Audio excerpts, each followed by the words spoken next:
My name is Naomi Bennett. I'm 31 years old. And the strange thing about being called unforgivable is that sometimes even that word feels too small for what you've done. I slept with my boyfriend's younger brother. Not once, not by accident, but over and over again for 4 months while my 2-year-old son slept down the hall and the man who loved me kissed me goodnight without knowing I had already started tearing our lives apart from the inside. 3 years have passed, and I still struggle to write that sentence without feeling like I'm describing someone else.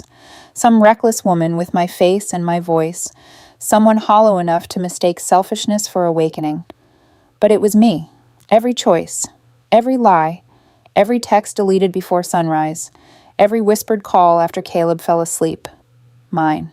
And what I lost because of it is so enormous, so permanent, that some mornings I still wake up in my mother's guest bedroom with the old panic pressing against my ribs before I even open my eyes. So let me go back. You need to understand the architecture of what I destroyed. I met Caleb Mercer in 2016 at a friend's backyard barbecue. He was 29 then, quiet, thoughtful, the kind of man who never had to dominate a room to make you feel safe standing beside him. I was 26, working as a dental hygienist, full of noise and ambition and the kind of impatience that makes steadiness look like salvation. Within 6 months, I knew he was the kind of man my mother had always hoped I would choose. Not flashy, not chaotic, not the kind who made promises just to hear himself speak. He was dependable. He remembered how I took my coffee. He noticed when I was overwhelmed before I said a word. He listened when I talked, really listened, not just waiting for his turn. By 2018, we were living together in a 3-bedroom house outside Charlotte. In 2020, we had our son, Elijah. From the outside, it looked like a life people would envy. And the worst part is that, for a long time, it really was. Caleb's family was complicated in the quiet way that respectable families often are. His parents, Robert and Diane Mercer, were what people politely call comfortable. Not mansion rich, not country club dramatic, but they had property, investments, old money habits, and the kind of family trust that made people speak more carefully around certain subjects. There were 2 sons. Caleb was the older one. Tristan was the younger one. And if you've ever spent time around a family where one child is trusted to carry weight while the other is admired for making a good entrance, then you already know the shape of it. Tristan was the golden child. Handsome, charming, effortless, in a way that never looked rehearsed, even when it probably was. He worked in real estate, drove a car that looked more expensive than his life could logically support, and had a way of talking to people that made them feel momentarily chosen. The first time I met him at Thanksgiving, I remember having a very clear thought. He is the dangerous one. I knew it instantly. I just didn't understand then that recognizing danger and resisting it are 2 completely different skills. Caleb, by contrast, was the responsible son, the one who handled paperwork for his father's rental properties without being asked, the one who drove Diane to appointments when her health started wavering, the one who knew how much every repair cost and where every account stood.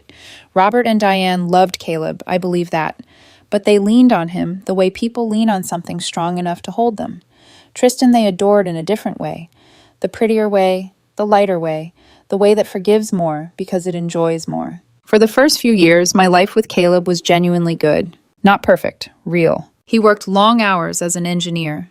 I was lonely sometimes, especially after Elijah was born, when maternity leave stretched the days into something shapeless and repetitive. There were weeks when I felt less like a woman and more like a function. Feed the baby, wash the bottles, fold the laundry, smile when people asked if I was soaking up every moment. But even then, Caleb and I were still a team. He changed diapers without being asked. He left me notes on the bathroom mirror. On one anniversary, he booked us a weekend cabin in the mountains, and I remember sitting beside him on the porch at sunset, wrapped in a blanket, watching the trees go dark at the edges. I remember thinking very clearly, I will never take this for granted. That memory haunts me now because of how violently I broke that promise. Affairs do not begin the way people think they do. They do not begin in bedrooms. They begin in private resentments. In unmet needs you never articulate, in tiny comparisons so small they feel harmless, in the slow erosion of gratitude. Mine started in the summer of 2022. It was a family cookout at Robert and Diane's house. Caleb was inside helping his father with something in the garage, and I was outside near the kiddie pool watching Elijah slap the water with both hands and laugh, like the world had never contained sorrow. Tristan came out with 2 drinks and stood beside me. For a minute, it was normal. Summer heat, chlorine, the smell of grilled meat drifting through the yard. Then he said, "You look tired." I laughed and said, "That's motherhood." But he didn't smile the way most people do when they want to keep things light. He watched me. "No," he said quietly.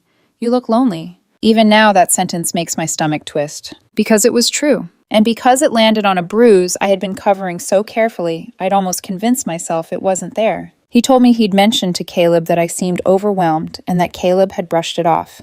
He said Caleb was a good man, but that good men sometimes got too comfortable.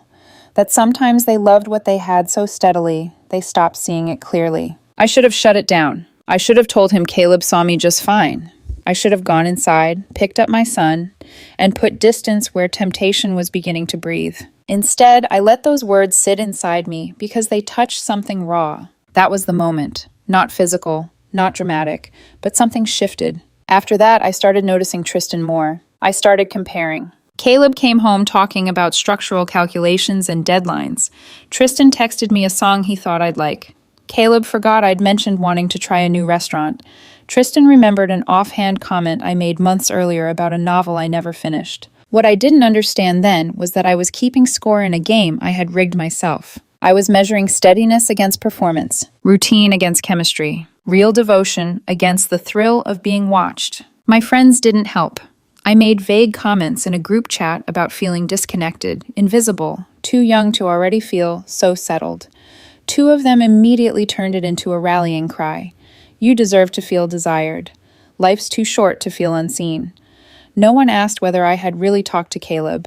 No one said that longing is not always wisdom, that sometimes it is just appetite dressed up as truth. Social media made it worse.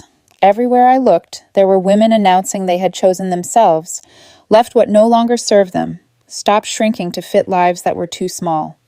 I consumed all of it while standing inside a good life and telling myself it was a cage. Tristan and I started texting, then calling. Then meeting for coffee that turned into lunches, that turned into long conversations in his car after I should have already been home. Nothing physical happened at first. That almost made it easier to lie to myself. I told myself I was just talking, just being seen, just waking up some neglected part of myself. But by then, the line had already been crossed in my mind, and every step after that was only a matter of time. I did not wake up wanting to destroy my family. I woke up wanting to feel special again. And that is how women like me ruin everything.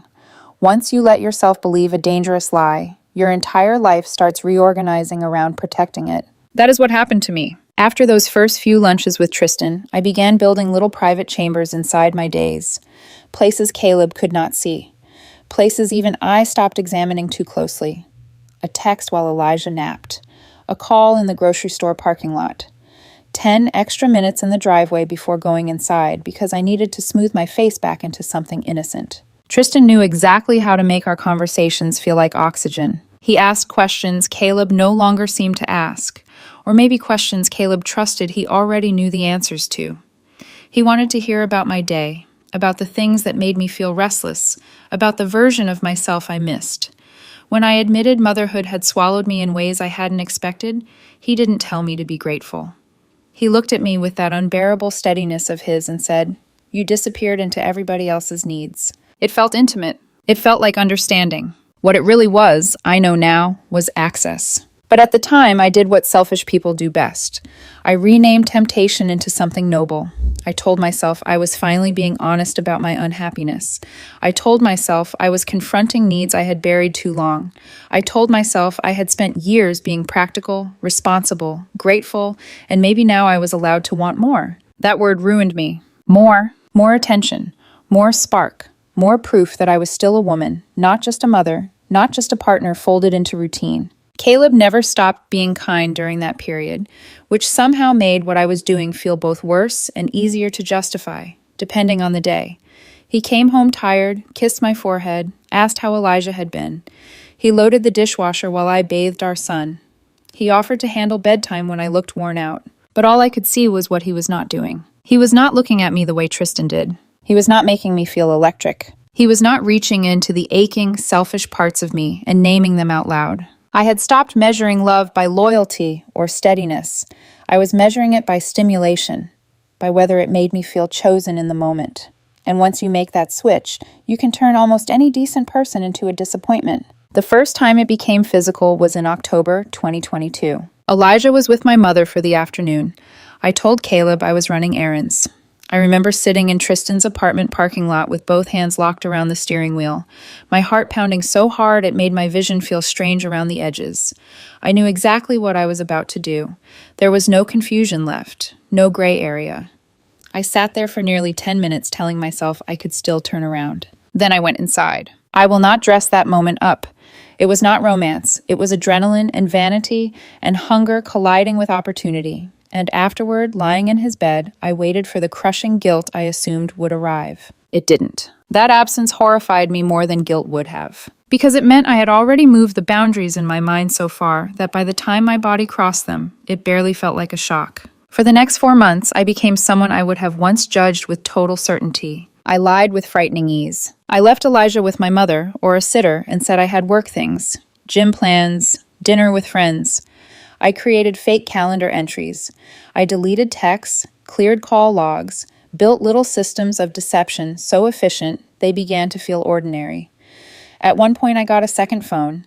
Even typing that now makes me sick. A second phone. Like I was living some cheap double life and still imagining myself as a complicated woman instead of a coward. The worst part was not what I did to Caleb. It was what I did to Elijah. Not physically, never physically. But children know when you are only partly there. I would sit on the floor stacking blocks with him while half my mind replayed my last conversation with Tristan. I would rock him before bed and feel impatient for the moment I could put him down and check my messages. He began getting clingier, crying when I left the room, reaching for me with a strange urgency that should have frightened me into waking up. Instead, I called it a phase. That is one of the cruelest things about selfishness. It can look at the evidence of harm and rename it inconvenience. Caleb noticed something was wrong long before I admitted anything, even to myself. Twice he asked me gently if I was okay. Not accusatory, not suspicious, concerned. He said I seemed somewhere else. He asked whether work was getting too heavy, whether motherhood was wearing me down, whether there was something I needed from him that I had not said. One night he even suggested couples counseling. Not because he knew about Tristan, but because he thought we were drifting and wanted to pull us back together before it became permanent. I said yes, and then I walked into therapy and lied. Do you understand what kind of person that makes me? I sat across from a counselor and talked about communication issues while a burner phone with Tristan's messages rested in my purse. The therapist asked if there was anyone else involved. She asked it calmly, kindly, giving me a final clean doorway back into honesty. And I looked her in the eye and said no. I think about that moment more than I think about the first kiss, or the first lie, or even the first time Caleb later confronted me. Because that was the moment I proved to myself that I was willing to protect the fantasy at the cost of reality. I was no longer confused. I was committed. Meanwhile, Tristan kept feeding the story I wanted to believe. He told me Caleb had always gotten the easy version of life, that their parents trusted him more, favored him more, leaned on him more, because he fit the role they respected. Tristan cast himself as the overlooked son, the one who had always been forced to earn affection through charm because no one had ever simply chosen him first. I believed him, not because the story made sense, but because it made my choices feel less disgusting. If Caleb was privileged, oblivious, subtly controlling, then maybe I was not betraying a good man. Maybe I was escaping one. If Tristan was misunderstood and starved for real connection, then maybe our affair was not sordid. Maybe it was tragic and inevitable and somehow honest in a way my actual life was not. People will believe almost anything if it allows them to keep doing what they already want to do. Tristan also began talking more about money. At first, it came dressed as frustration. Offhand comments about the family properties. Little jokes about how Caleb acted like a second accountant instead of a son. Complaints that Robert shared details with Caleb more readily than with him. Then it sharpened. He started saying Caleb positioned himself as the dependable one because dependability translated into influence. He hinted that when Diane passed, the estate would become a battleground, whether anyone admitted it or not. I should have heard the ugliness in that. I should have noticed how often his tenderness toward me bled into resentment toward his brother, how quickly our private conversations turned into information gathering. Had Caleb said anything about Robert's health? About the trust? About who handled what? About long-term plans? But by then I was too far gone. I answered more than I should have, sometimes casually, sometimes without even realizing what I was handing over. A detail about family accounts, a comment Caleb made after dinner, a passing observation about how often he was helping his father with the properties. I told myself it was harmless. Just talk, just venting, just two people trying to understand a difficult family system. It was not harmless. I was passing my boyfriend's private world into the hands of a man who knew exactly how to weaponize intimacy. And still, even then, there were signs. Tristan canceled on me 3 times in a row, 1 month, each excuse thinner than the last. He got sharp with me once when I asked where this was going. Not violent, not explosive, but cold in a way that left me embarrassed for having asked. Another time, I saw a woman's earring in his bathroom and spent 20 minutes convincing myself it belonged to a cousin, or had been there for weeks, or meant nothing, because asking directly would have forced me to hear an answer I didn't want. Every red flag he dropped, I picked up and repainted. Because I was not really in love with Tristan. I was in love with what he reflected back at me. The version of me that felt wanted, vivid, dangerous, alive. That woman was intoxicating. She was also ruining my life. By early 2023, Diane's cancer had worsened. The house changed first. Family gatherings became quieter, more practical.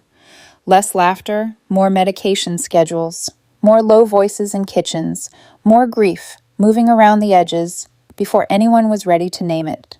Caleb started spending more time at his parents' house, helping with hospice decisions, coordinating bills, driving Robert where he needed to go. He came home emotionally exhausted, and sometimes I would watch him stand at the sink late at night, one hand braced against the counter, shoulders bowed, with a tiredness so deep it looked older than he was. I should have stepped toward him. I should have stood beside him in that grief and remembered who he was to me. Instead, I resented it. That is the truth I am most ashamed of. I resented the way his mother's illness interfered with my affair. I felt irritated that it made Tristan harder to see that schedules had changed, that the emotional demands of real tragedy were crowding the selfish little world I had built in secret. Even now, writing that sentence makes me want to crawl out of my own skin. My boyfriend's mother was dying. The father of my son was grieving in slow motion, and I was annoyed that it complicated my lies. That is how far gone I was. Diane died in early March. Caleb broke in a way I had never seen before. Quiet men have a particular kind of grief. It does not always arrive loudly. Sometimes it arrives like a structural failure, something deep and load-bearing, giving way without spectacle. He leaned into me at night. He held my hand at the funeral. He cried only once in front of me, briefly, in the kitchen, when he found one of her handwritten recipe cards tucked into a drawer, and I held him. I played the role of the woman who belonged at his side. Across the room at the funeral, Tristan caught my eye once. What I saw in his face chilled me. Not sorrow, expectation. As if something had moved into place. As if one chapter had ended and another, more useful one, was about to begin. I did not understand it fully then, but I felt it. For the first time in months, a thin blade of fear slid through the fantasy. Not enough to stop me. Not enough to save anyone. But enough to make me realize, somewhere beneath all my denial, that I might not be standing beside a wounded man. I might be standing beside a predator. And still I kept going, because by then I had built a life inside the lie, and I did not yet know how expensive it was about to become. 2 weeks after Diane's funeral, everything began to shift. Quietly at first, the way disasters often do. Robert called both of his sons over to the house one evening. I wasn't there, but Caleb told me about it later, sitting at the edge of our bed, his voice steady in that careful way he used when he was trying to keep things from unraveling. His father had gone over the estate plan. Everything was in a trust. The rental properties, the investment accounts, the savings Diane had carefully built over decades. When Robert passed, it would be divided evenly, 50-50 between his sons. Caleb didn't talk about the money. He talked about his dad, about how quiet the house felt now, about how Robert kept forgetting where he left things, about how grief had hollowed him out in a way that made him seem smaller somehow, like the version of him that had always filled every room had quietly stepped back. I just want to make sure he's okay, Caleb said. That was all he cared about. That night, Tristan called me. Not to check on me, not to talk about us, to talk about the estate. How exactly is it structured? He asked, his voice low, focused in a way that felt different from the playful tone he usually used with me. I should have hesitated. I didn't. I told him what Caleb had said. I filled in gaps with things I had overheard over the years, little details that weren't mine to give. Who handled what, how often Caleb met with Robert about the properties, how organized everything was. It felt like conversation. It was betrayal layered on top of betrayal. Tristan listened carefully, asking questions that sounded casual but weren't. And when he started suggesting that Caleb might be positioning himself to take more than his share, that maybe Caleb had been quietly influencing Robert for years, I didn't reject it. I absorbed it. That's how manipulation works. It doesn't replace your thinking all at once. It nudges it. It bends it slightly until the new version feels like your own idea. Suddenly, I started seeing Caleb differently. The man who had always been steady became, in my mind, calculating. The one who handled the properties became the one who controlled access. The son who helped became the son who benefited. None of it was true, but I let Tristan rewrite the story and I helped him hold the pen. What I didn't know, what I couldn't even imagine at that point, was that Caleb already knew about us. He didn't find out the way people expect. There was no dramatic discovery, no suspicious phone check, no confrontation in the middle of the night. It was an accident, the kind that feels, in hindsight, like the universe stepping in. He had gone to Tristan's apartment to drop off a box of Diane's belongings. Tristan wasn't home, but Caleb still had a key from years ago, back when he used to check on the place while his brother traveled. He let himself in, set the box down, and on his way out he saw it. My jacket, draped over a kitchen chair. The same jacket I had told him I lost at a restaurant 2 months earlier. That was all it took. One small, undeniable piece of truth sitting in a place it had no business being. He didn't call me. He didn't confront Tristan. He didn't explode. Caleb did something far worse. He went quiet. He called an attorney. Not someone we knew, not a family friend. Someone cold, strategic, thorough. A woman who specialized in both family law and estate disputes. And then he started building a case, not just for leaving me, for ending everything. While I continued living inside my carefully constructed lie, Caleb was documenting it. Every inconsistency, every timeline, every absence. He cross-referenced dates, pulled records, verified locations.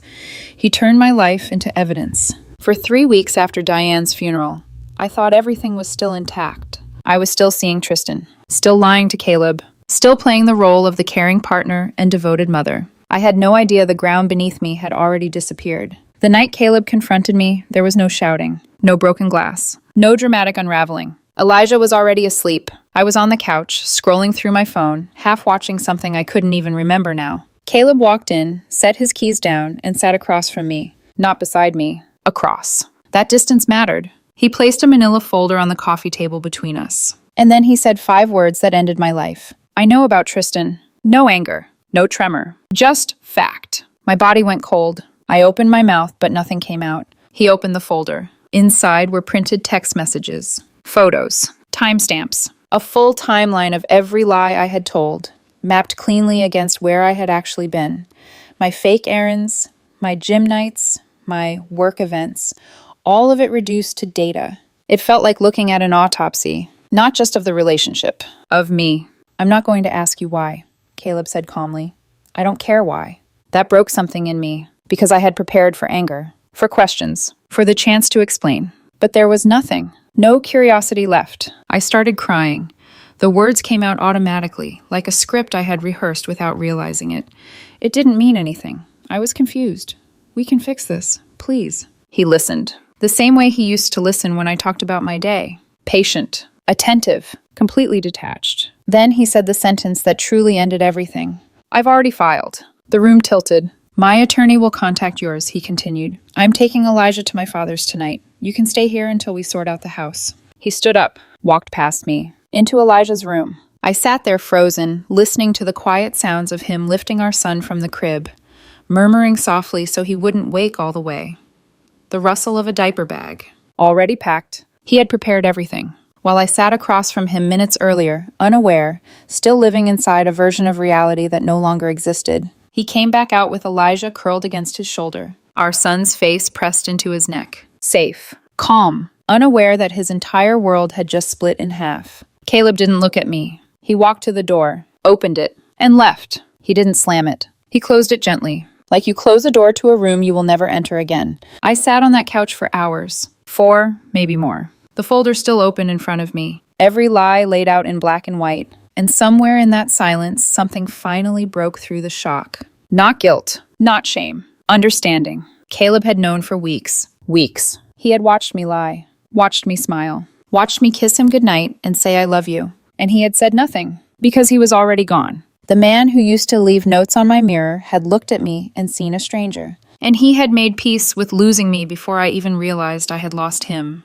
That silence was louder than anything he could have said. The next morning, I woke up on the couch, still in my clothes. For a few seconds, I didn't remember. Then it hit me all at once. I plugged in my phone. Notifications flooded the screen. 4 missed calls from Tristan. 1 message from Caleb. Just 1. My attorney's contact information is below. Do not contact me directly. No emotion. No opening. Just finality. I called Tristan first. That tells you everything about where my mind still was. Even then, even after everything, he answered on the 3rd ring. What exactly does Caleb know? He asked immediately. Not are you okay? Not what happened. Damage control. I told him about the folder, the evidence, the attorney, Caleb taking Elijah. There was a pause. Then he said, you need to make sure this doesn't come back on me. And he hung up. Just like that. I stared at my phone, something inside me finally cracking wide open. Tristan wasn't my escape. He wasn't my partner. He wasn't even pretending anymore. He was protecting himself. And I was nothing more than a liability.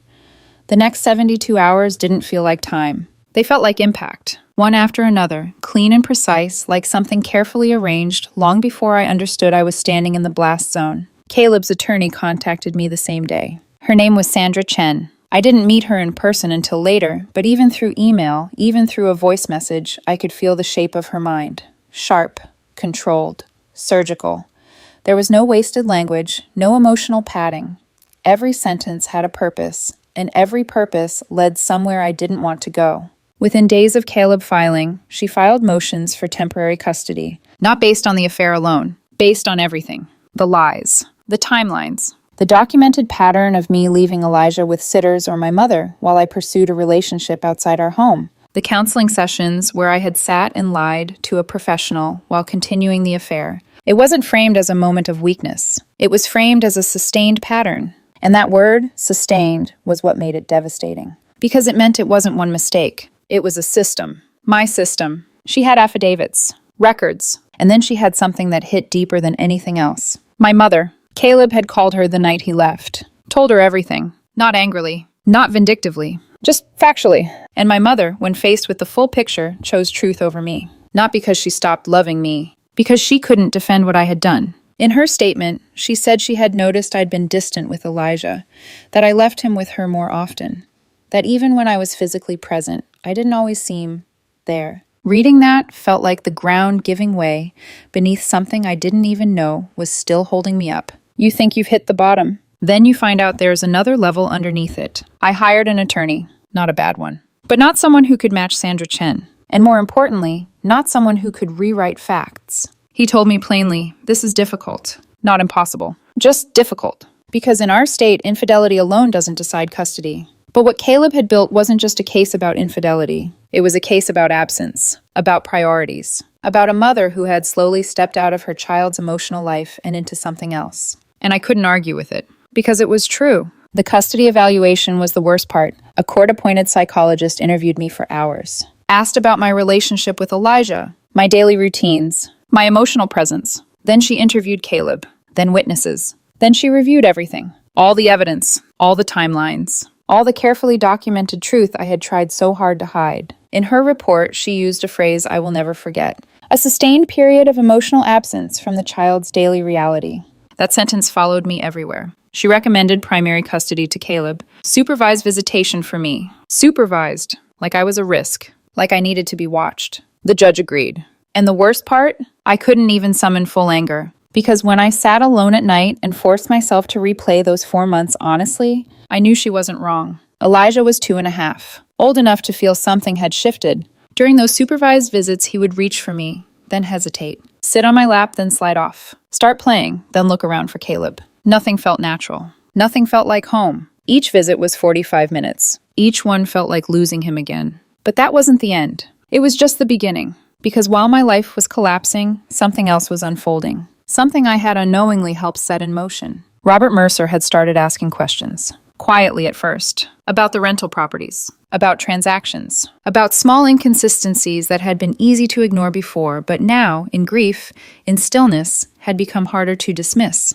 Caleb had already done the work. While I was living inside my lie, he had been investigating Tristan. What he found was catastrophic. Tristan had been siphoning money from the family properties. Small amounts at first. Maintenance charges that didn't exist. Vendor invoices tied to companies no one could verify. Over time, it added up. Nearly $80,000. Every dollar tracked. Every transaction documented. Caleb had built a timeline so clean it left no room for interpretation. But the money wasn't even the worst part. It was the intent. Tristan had been pressuring Robert to change the estate plan. Subtly. Carefully. He argued that Caleb didn't need as much. That Caleb already had stability. That he, Tristan, needed more support. He timed these conversations. After church. After long days. In quiet moments when Robert was tired, grieving, vulnerable. And some of the arguments he used came from me. Details I had shared about our finances, our plans, our stability. I had handed him ammunition,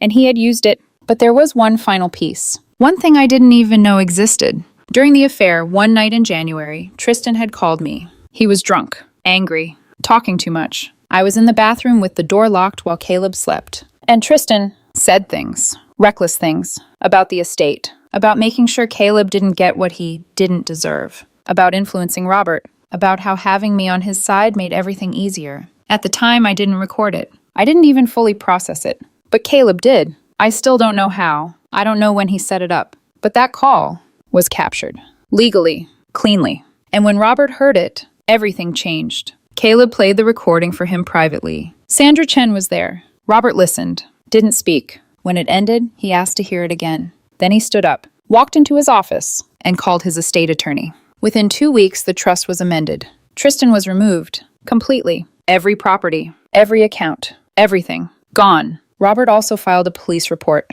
The financial investigation followed quickly. Tristan lost his job. His license came under review. The golden child collapsed. And me? I became part of the story. Not legally, but in every other way that mattered. I had been sleeping with him, feeding him information, standing beside him while he tried to dismantle the very family I was supposed to belong to. Whether I understood it or not, I looked complicit. The divorce finalized later that year. Caleb got primary custody. I got supervised visitation, then later limited unsupervised weekends. No support, no house, no leverage. I moved back into my mother's guest bedroom. 2 garbage bags of clothes. A box of Elijah's toys he barely touched anymore. My mother let me in, but she didn't hug me. She showed me the room, said I made the bed, and closed the door. We didn't talk about it for weeks. When we finally did, she didn't yell. She just said, I raised you to be smarter than this. That was worse. My friends disappeared. The same ones who had told me I deserved more. Gone. One sent a message. I can't support what you did. Another blocked me. Just like that. Work changed too. Quietly. My hours reduced. My schedule shifted. I was moved out of the main office. Eventually I left. New job. Different town. Longer drive. Less money. Less dignity. Tristan disappeared. I heard he moved to Florida. Rebuilt himself somewhere else. Told people his family betrayed him. He never contacted me again. Not once. Because I was never anything to him. Just a means. And when the end came, I was discarded. Elijah is 4 now. He visits me every other weekend. We share a room in my mother's house. At night, he asks when he's going back to his dad's. Not because he doesn't love me, but because that's home. That's where his life is. I am a visit, a version of a mother, a reminder of something he can't fully understand yet. Last month, he told me Caleb has a friend. Laura. She makes really good spaghetti, he said, smiling. I smiled too. Then I went to the bathroom and sat on the edge of the tub until the feeling passed. Caleb doesn't speak to me unless it's about Elijah. Short messages. Polite. Empty. I tried to apologize once. Wrote him a letter. 3 pages. Handed it to him during a pickup. He took it. Said, I appreciate this. And left. I don't know if he read it. I don't know if it matters. Sometimes I drive past the house we used to live in. I don't stop. I just slow down. Look at the porch. The yard. The life that used to be mine. And I think about the woman who had everything and convinced herself it wasn't enough. If I could go back, I would grab her. Shake her. Tell her the truth. Tell her that the quiet life she's bored with is the one she will spend years trying to grieve. But she wouldn't listen, because I didn't listen. And that's the part that matters. If you're standing where I once stood, thinking it's harmless, thinking you deserve more, thinking no one will get hurt. You're wrong. I know because I live in the after. I live in the guest room, in the empty car rides home, in the weekends that feel too short and the silences that feel too long. I live in the version of motherhood that comes in fragments, in the knowledge that another woman might one day tuck my son into bed more nights than I do. That is the cost, and no one tells you the price until you've already paid it.